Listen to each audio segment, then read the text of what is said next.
Start spreading the news. It's You're All Doomed, the podcast where we slice and dice our way through Friday the 13th, Part 8, Jason Takes Manhattan, 13 dark, seedy alleys at a time. I'm your host, Brian. I'm gangbanger Greg. Jesus.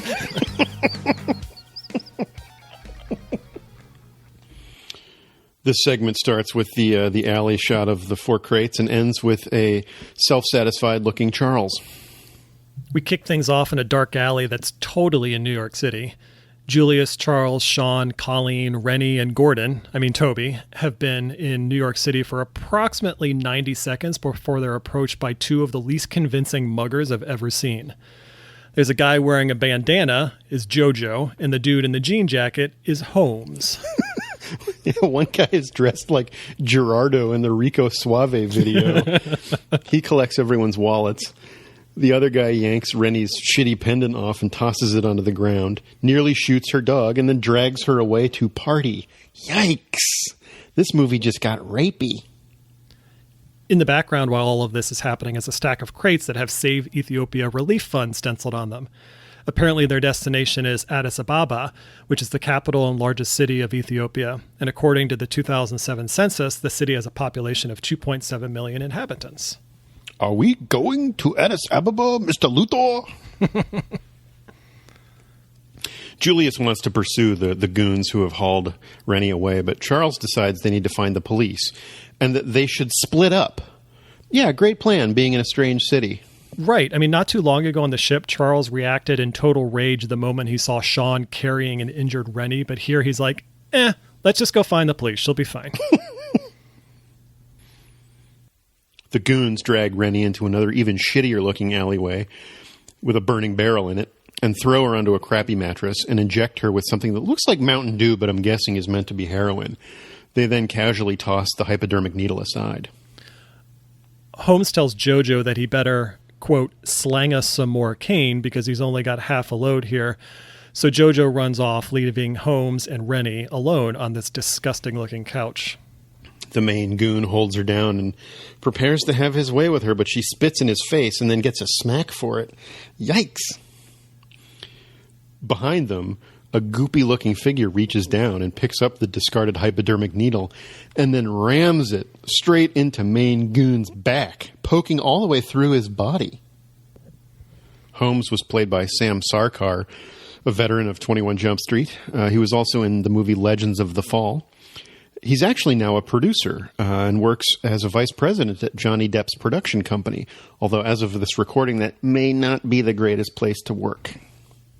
As Jason is removing the syringe and his forearm from Holmes' torso, Jojo shows up saying that he forgot the money.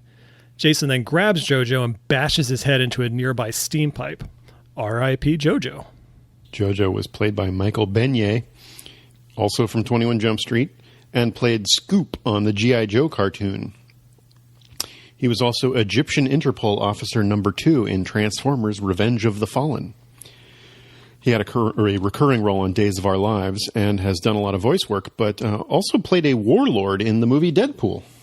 I shouldn't be laughing at this, but while Holmes and Jojo are getting murdered, Rennie is in the background, stuck on the couch, trapped underneath Holmes' dead body, and she's just kind of like squirming in the background trying to get up, and she eventually manages to get up and run away. We cut to another classic New York City alley where Julius is sprinting down until he finds a phone booth. Julius picks up the phone and clearly dials 3 numbers. The last 2 seem to be the same number because of how quickly he's able to dial them on a rotary dial. I only point this out because when someone answers the call, Julius says, "Operator, this is an emergency, get me the police." If he had dialed the operator, it would have been just one number, 0. But if he had dialed 3 numbers, we can presume it was 911, which would have connected him straight to the police. So I did a little research to figure out when 911 started. Before July 1968, if you had an urgent situation to report, you actually had to dial the New York Police Department's 7-digit main number, which was 440-1234. But that all changed when the police department adopted the 911 system developed by the FCC and AT&T in the mid-60s. New York was the first city to implement it for police calls only. And then in 1970, the fire department and EMTs adopted it too. So he was totally dialing 911, but still got an operator when they picked up the phone. Unfortunately, just as the call connects, Jason smashes through the glass. Julius runs and then climbs up a fire escape to a building's roof. He's too far away for any passerby to hear him or help him, so when Jason hits the roof behind him, we practically hear a round one bell as Julius pumps himself up for the boxing match of his life. Julius manages to get off 26 punches to Jason's face/hockey mask and a bunch of quick jabs to the gut. But the only thing this does is push Jason closer to the edge of the building. This blistering assault basically exhausts Julius. He's run out of gas. So, staggering, he tells Jason to take your best shot, motherfucker. Which Jason does. He grabs Julius by the shoulder and then blows off Julius's head with one punch. Yeah, what Julius thought was going to be more like Ali versus Frazier turned into be more like Tyson versus Buster Douglas. As we get the perspective of Julius's head as it flies off the roof into a dumpster below. R.I.P. Julius. It's an epic, epic kill. It's fantastic. Julius was played heroically by Vincent Craig Dupree. Before this, he was on an episode of Freddy's Nightmares and played Jerk at Bar on A Different World. He was also in Reckless Kelly, the Yahoo Serious movie, and in a movie called Martial Law with martial arts sensation Cynthia Rothrock. I think what I really like the most about this kill is it's the first real moment that anyone has tried to go hand to hand with Jason completely unarmed, and puts up a valiant effort. That's true. Yeah, I mean, we've seen obviously plenty of one-on-one fights with Jason, but there's usually some sort of weapon involved. But yeah, this is really just fist to fist. And what I like about it the most is that Jason already knows how this fight is going to end. And so he's just toying with Julius the whole time.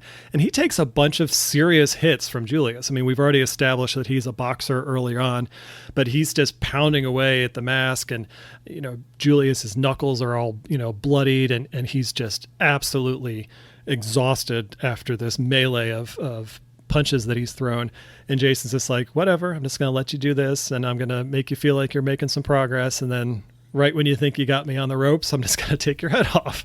And this is a great example of giving Jason a little bit of personality. I'm glad he didn't do any foot shuffle boxing moves or anything stupid like that. This was just Jason kind of being a dick. Right, yeah. But, letting Julius think he might actually stand a chance, and then just crushing his hopes in a devastating fashion. I'm also thankful that Jason didn't do one of those old school cartoon wind-ups with his arm where he just Jesus. Oh yeah. So I mean, the Kane Hodder kind of played it restrained, but definitely gave him some sarcastic personality in this moment. Back down in the most New York City of alleys, Rennie is stumbling around, shaken by her near rape and witnessing Holmes and JoJo getting murdered by Jason, all while under influence of the cane.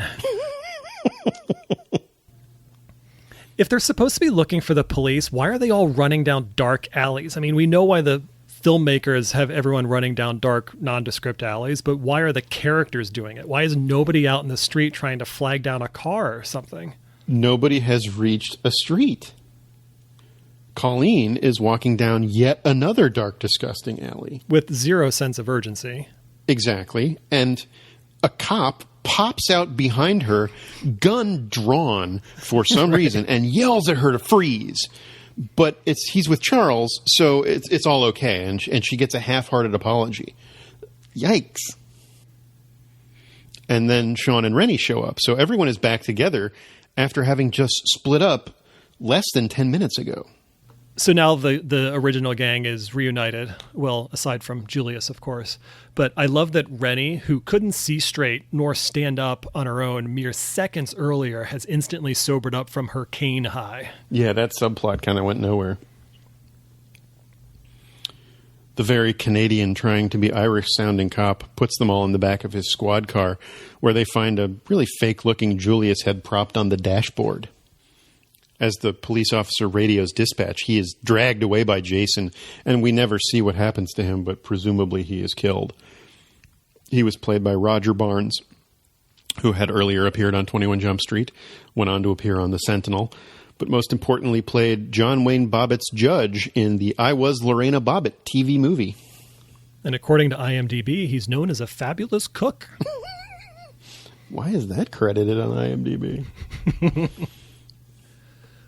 While all this is happening, Rennie climbs into the front seat of the police car, and just as she's about to drive away, Jason is somehow standing in the middle of the alley about 50 feet in front of the car when he was just in the alley off to the side of the car seconds ago killing the Irish cop. Rennie decides to make a break for it anyway, driving down the alley toward Jason with the car. So as Rennie's barreling down the alley in the police car, she starts to see a deformed, slimy boy standing in her way.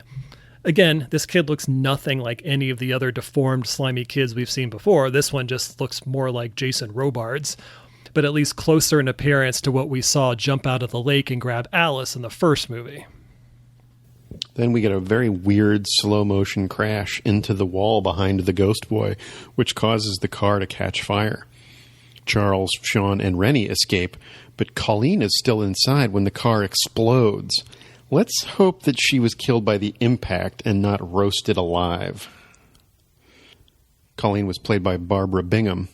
She was an uncredited dancer in the Chuck Norris movie The Octagon and bounced around television in the 1980s. It sounds like she's actually in Australia these days and does a lot of acting for corporate professional development. I'm going to post a link to some of the videos that she's been in because they're kind of entertaining. Colleen was one of two people accidentally killed in this movie, the other being the dude that Wayne shot in the engine room. One thing I found interesting is that she's named after the Van Dusen Lodge, the name of the actual cabin in Camp Nobibosco, which is the filming location for the first movie where Alice and Pamela Voorhees first met. Oh, wow. Stunned by this tragedy, Rennie is gazing into a flaming puddle, which triggers a flashback to a day on the lake as a child with Uncle Charles.